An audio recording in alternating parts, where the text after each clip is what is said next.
Well, if you've been joining us this week here on YouTube on Leading Our Own Way, we've been joined with the amazing Aaron Schultz, who is in charge and created an amazing foundation called the Outback Mind Foundation. I'll give you the show notes and the information. Please go and check it out. But his journey's been absolutely incredible. We're just going to kick off with where we left off yesterday, where we're looking at where he is defining moment of him finding his authenticity. We're going to talk about the men's circles that he's created, giving a safe space for men just to come and talk, be raw, not bring a drink, not bring food and to anything that might, send us in a different direction, just the rawness. And he shares some really, really powerful examples of a principle, believe it or not. Really powerful. We're going to end the episode today. Please stick around, because he loses his friend. And he talks about his final night with his friend. So stick around for that one. It's powerful stuff. Yeah.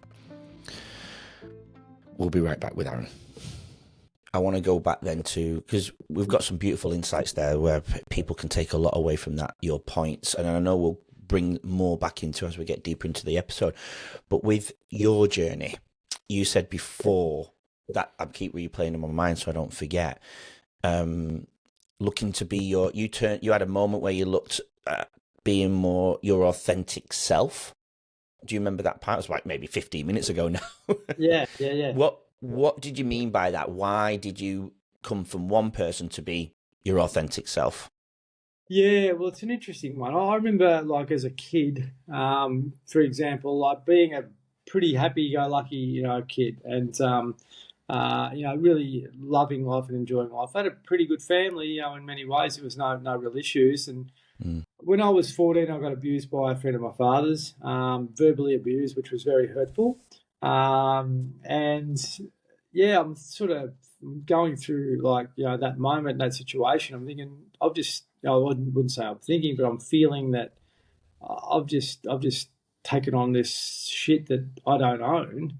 And it's made me feel a certain way, and that stayed trapped within my body for 40 for about 20, 30 years. But I had so a you held lifetime. on to that for a long time from Yeah, gentleman. big time. I knew I wouldn't say no, but as a 15-year-old, I had a download or a voice came in to say you've got to go through this to come out the other side so you can understand. So that took me into unhealthy behaviours, this, that, the other, going into the workforce, chasing money. If I had followed that path of authenticity as a young boy and stayed true to myself, then my life would have been totally different. But I wouldn't be sitting here talking to you if that hadn't have happened. So I know and that helping all the people you do help, by the way. Yeah, that's right. And see, that's my life's contract, if that makes sense, for me to actually experience this and come out the other side of it. But I knew when I got that thing in the mail back then that this is a sign I've got to do something. And there's been signs all the way along to say, okay, this is a time to pivot and change and do something different, And I think if you're aware enough to be able to say, what's this trying to teach me, and follow that pathway of, things are happening for a reason, then you'll actually live in some authenticity. But when you're gonna, label yourself as being a lawyer or a doctor or whatever, and you're stuck in that lane your whole life, you're never going to be able to experience life in its true essence, And there's probably not that many people out there that have or are. I have an example of an individual which I won't name, but he's in his mid-60s and he's been very clinically minded his whole life, but I can tell his body's like tight and struggling and this, that, the other. And on the outside, he may perceive as, people might perceive him as being successful, but I can tell you what, his inner world is suffering. And, I've suggested going and doing yoga and that, but not interested. He'd rather go and take, chemical enhancement. Yeah. So we can't be authentic while our chi's not flowing. We can't be authentic while our mind's always thinking. We've got to be able to surrender and get back to, okay, I see what's happening here and it's not working for me. I need to do what I can. And that's when the universe will start working for you. Because that's it. I'm very lucky where I live. I live on acreage. I've got wildlife all around me. I just watch the way they go about it, and they're supported because nature's giving them everything that they need, and it gives us everything that we need too.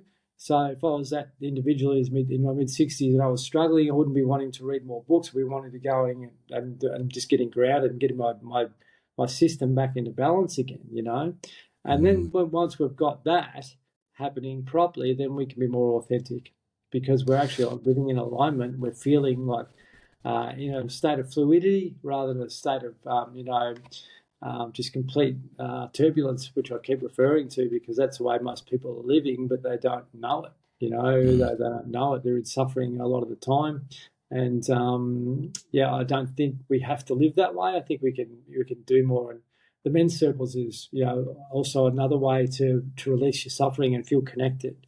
And that's what we need as humans. We need that connectivity, and when we don't have it, we do suffer. So having those spaces and normalising that's really important. I'm going to hold a couple of pictures up as you brought up the men's spaces, circles. I think this is what a typical circle would look like, and you had one created as well, which is incredible. I'm just going to hold the two up separately. Yep. Can talk about maybe what a typical evening might sound like then. Yeah, so the facilitator would lead it off and just let everyone know that this is a safe space so no one can feel disconnected or feel uncomfortable to talk about stuff, and what we talk about there stays there. So you see guys going from this, the arms crossed, blocking the heart, protecting the heart, so opening up the arms automatically. Yeah. Once that happens, like the facilitator will talk about, over the last 2 weeks I've been experiencing this, that, and the other, and I've had to go deep quite a few times about, okay, I'm struggling now. And that sort of like lays the foundation for, okay, right, I've got permission now to talk about my shit. And once guys start doing that, it's amazing to see, what happens and the transformation, but also how much lighter they feel when they've done it. Because a lot of fellas are just carrying a heavy load all the time, always in the thinking mind, suppressing it, sticking drugs in their body or whatever. But they've never got back to a lot of the core things that possibly happened to them, before that 7-year-old age group, but also a lot of the trauma that's been laid upon them ever since, but also a lot of the trauma that they've taken on from their families too, Yeah. And that goes into what we call the red zone, the fear, the guilt, the shame, the anger, the apathy, all that type of stuff. You start to get to forgiveness and acceptance and all that. Everything's happening for a reason. Everything's happening for me. What's this trying to teach me? That sort of language. And once people start to become curious to that and they start letting go of the old beliefs, and then they're on a pathway towards authenticity and freedom at the end of the day. And that's really what, the church is potentially trying to teach us, the Buddhist traditions are trying to teach us, the yoga traditions are trying to teach us, all the wise cultures around the world give us that knowledge, but we've just been separated from it, Sure. So we don't have to live in suffering and fear. We can actually live more towards a pathway of authenticity and liberation and connectedness and these type of things. But, while we're living in this stressed, anxious, disconnected state, we're not going to have a great human experience, if that makes sense, It's not going to be awesome for us. Yeah. Do you have an example then from your groups where a guy's come in, like you said, with the arms crossed, he's sat there, he's blocked off, but he's there, he's done his first step, he's actually there, and that can be hard for some people. For anyone who might be listening and struggling or knows somebody that's struggling right now, has anybody come in and then the arms have dropped, but not have they only just left and gone back into the world, but they've come back again to another group, or something's changed for them in their life? Could you share a quick example with us for maybe a story that you know? Hundreds. But one that comes to mind is a school principal that came for the first time and heavy, sort of overweight, probably late 40s. That chronic sort stress of, from work. I don't know why I'm here, but I'm here. My wife, encouraged me to come, whatever it was, and once it got his chance to speak, he started to open up about, okay, I'm in this role. I've had suicidal thoughts. I've been using drugs. A month or two ago, I had a bottle of Jack Daniels sitting next to me in a rope hanging off the rafter, and I made the decision to stay here.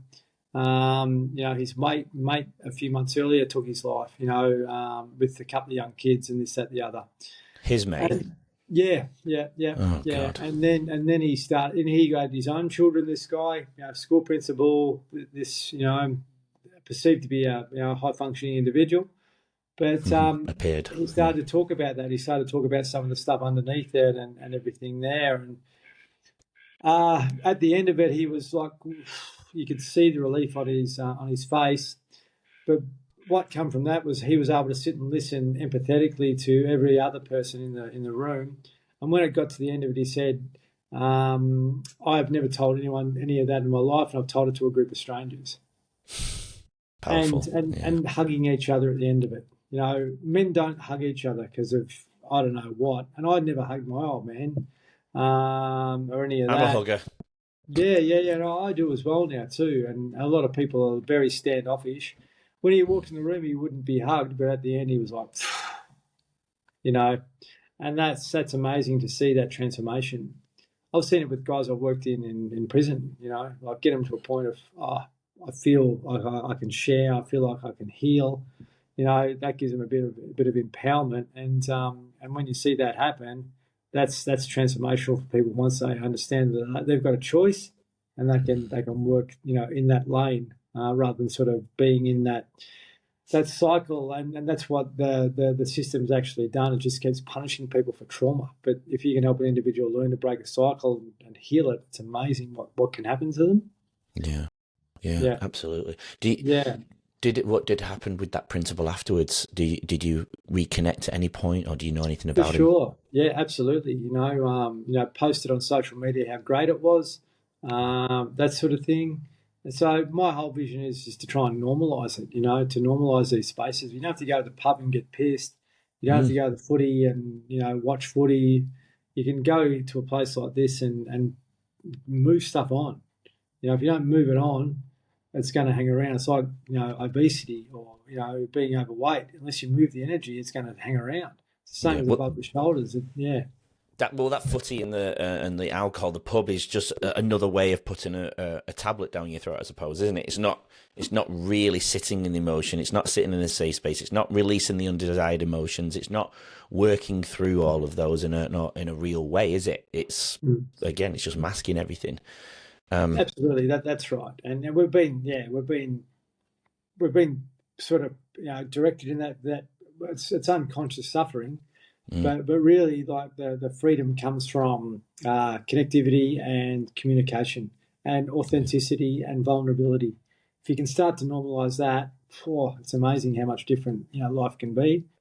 Because you're going to go to the footy with something on your mind, you're not going to move through it. You're going to go home with something on your mind, you're not going to move through it. You probably argue with your wife. You probably whack a few more beers in. You'll never deal with it until such time comes that you feel safe enough to go and deal with it.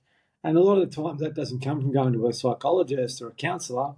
It probably comes from male peer support and having that understanding. There's three things that men have missed. It's being understood and appreciated and accepted. And allowed to express themselves. Yeah, that's right. Yeah. And this is what the news will disconnect you from, keep you in this shame loop all the time and not healthy, So I think more people are waking up to it, but we've still got a fair bit of work to do to move people through. It's like you said before about the proof part. I was giving you the scientific. You probably already knew it, but that scientific proof about the grounding. And you're right. We shouldn't need it. We should just think about how we feel afterwards. But I'm not going to lie. I was one of those people. When I saw that, I went and I reflected on my time of going on holiday or going to the beach. I always feel relaxed when I come. I actually feel tired and ready to go to sleep. And I just always thought, the beach wears me out. Actually, no, the beach has done what it's needed to do to me, so I can go and have a nice sleep that night, probably. I started to reflect on how I feel, and now, reflect on how I feel coming off the beach or or being out on the field if I'm playing with my son or whatever it may be. But you're right, we shouldn't need the proof. But I did need the proof, and when I saw the proof, I was able to then put it into line. I think we are so far past it, like you say. Most people will turn around and say, well, I'm not a hippie, that just sounds very hippie. Again, I was one of those. But the science behind it, to me, it isn't hippie. There is science behind it. Do you know what I mean? And it's just that those people, the smart ones, have been doing it for a long time, and I think it's amazing.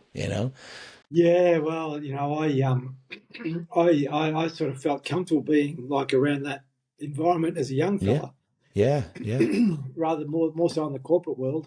But Yeah. it's getting back to the truth. Yeah.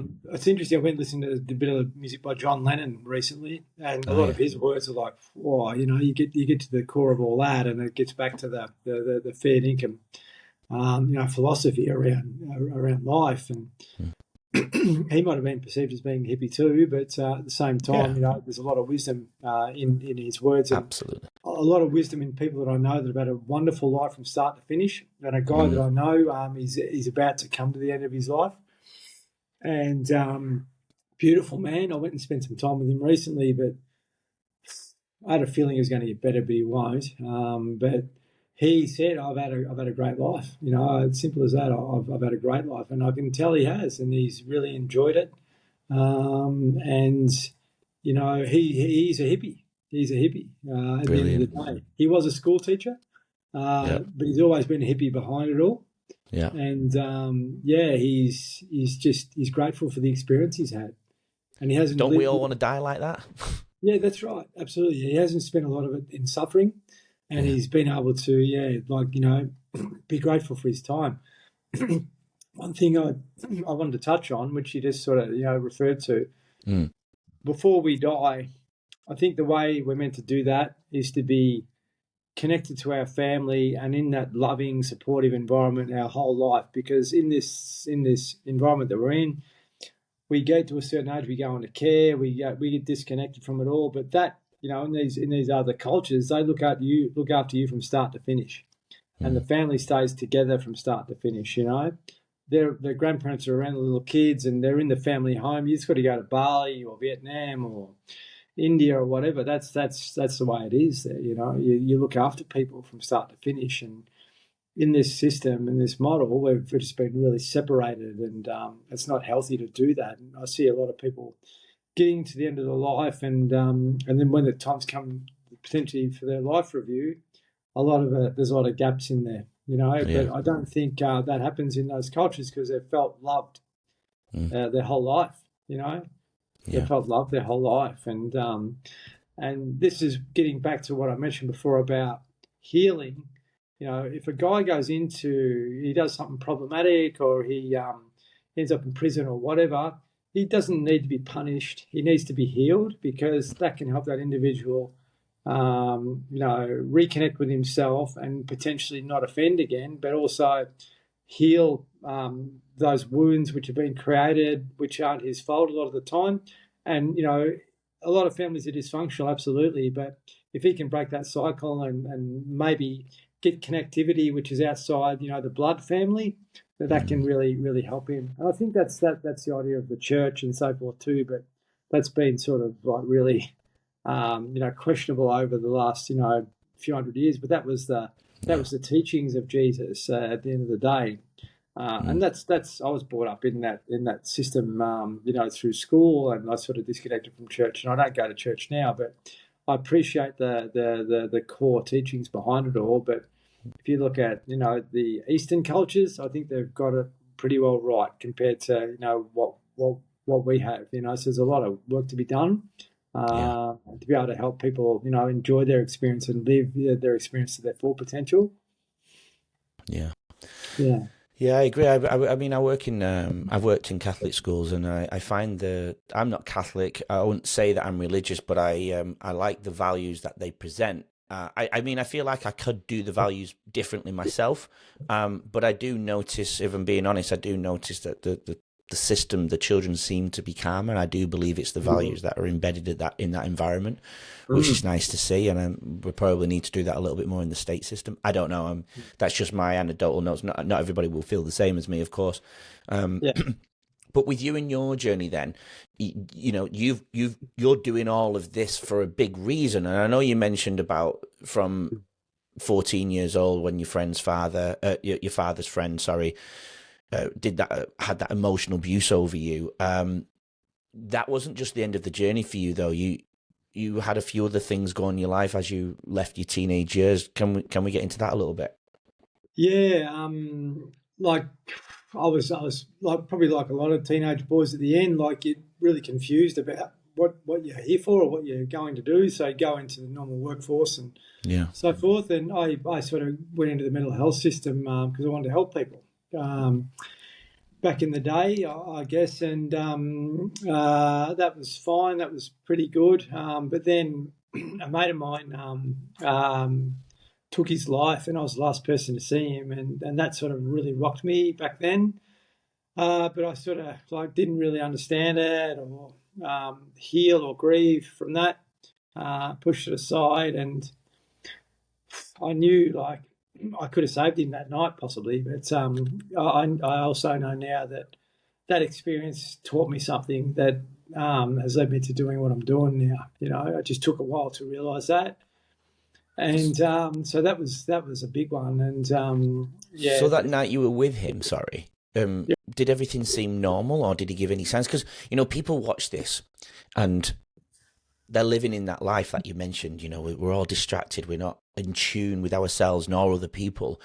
I really want for people to be aware and take our personal experiences and put it into their life to be more aware and self-aware. So that night, and this is where I've kind of got off on a tangent there, but that night, was it a normal night or did you feel something? Wow, just such a powerful, pivotal moment. Please come back for part 4 tomorrow and find out what happened with Aaron and how he dealt with that news and how it changed the trajectory of his life going forward, and how do people deal with that days, weeks, months, and years later. It's powerful, and even what you've heard so far in the episodes and what he's doing, you'll see how those factors, those gems really connect together. Come back for part 4 tomorrow with Aaron. Until then, have a great night.